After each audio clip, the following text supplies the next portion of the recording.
As we all knew, it isn't an easy job to save our human life every day, and so we are here to celebrate doctors and their contribution towards saving our human's life.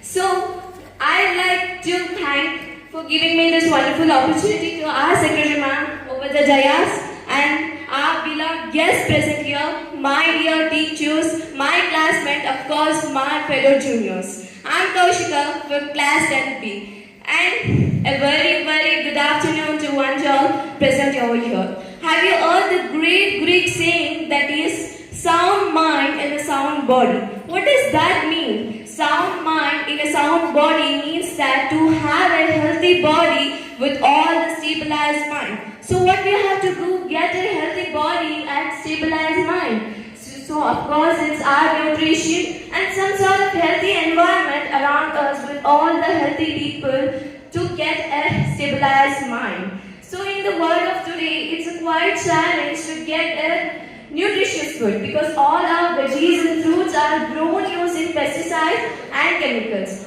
Over that, we run behind the tasty food, but we should ensure that we eat to live but not live to eat. So what makes our food tastier? Of course, tongue has its role in making food tastier, but saliva also has its hand in making food tastier. Saliva is secreted by its glands, and it has an enzyme called salivary amylase, which digests the starch into simple sugar. Here, mechanical breakdown of starch happens. So after this, it makes our food soften and easy to swallow. Then it reaches our esophagus. It's a pipe-like structure, also known as food pipe.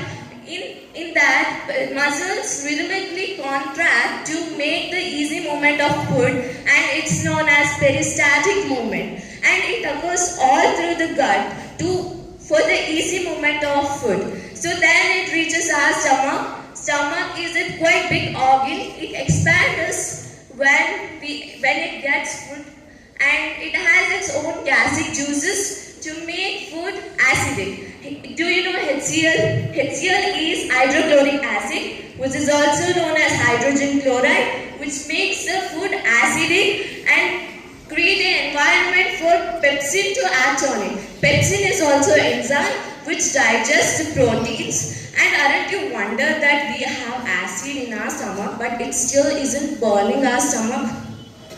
It's because of the mucus present in the inner lining of stomach. It protects our inner lining of stomach. Sometimes we feel burning sensation in our stomachs. That's because the lots of secretion of HCl.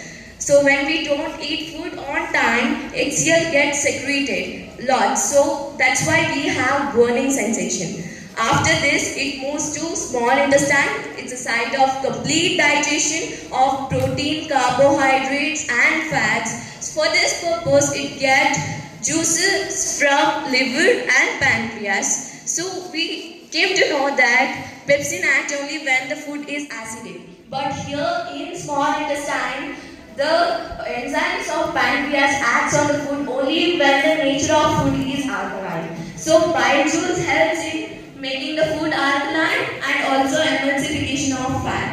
So that lipase is an enzyme which can act on it to digest fat. And other two things, carbohydrates and proteins. Carbohydrate is digested by amylase and protein is digested by trypsin, the end products of digestion. That means carbohydrates is converted into glucose and protein is converted into amino acids. Fat is converted into fatty acid and glycerol. So there is a finger-like projections or structure, microscopic organism in our small intestine. It is very small but has a big role in transporting the digested food from our small intestine to the blood. So it's a finger-like projection. It has an extensive connection with blood vessels. It transports it to there, and blood is a fluid connective tissue which transports to all of our body. So after this, the undigested food moves to the large intestine. Large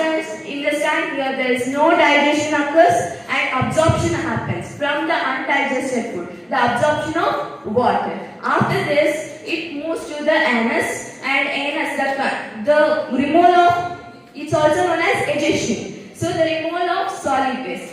So have you heard of dietary fibers or roughage? They help in the easy addition of solid wastes. So anus, through anus it's adjusted, and opening and closing of anus is controlled by anus sphincter. So this was all about digestion. Hope you got to know, and I also hope I didn't bore you guys. Thank you everyone for giving me this wonderful opportunity to share informative things with you guys. Thank you everyone. Have a great day.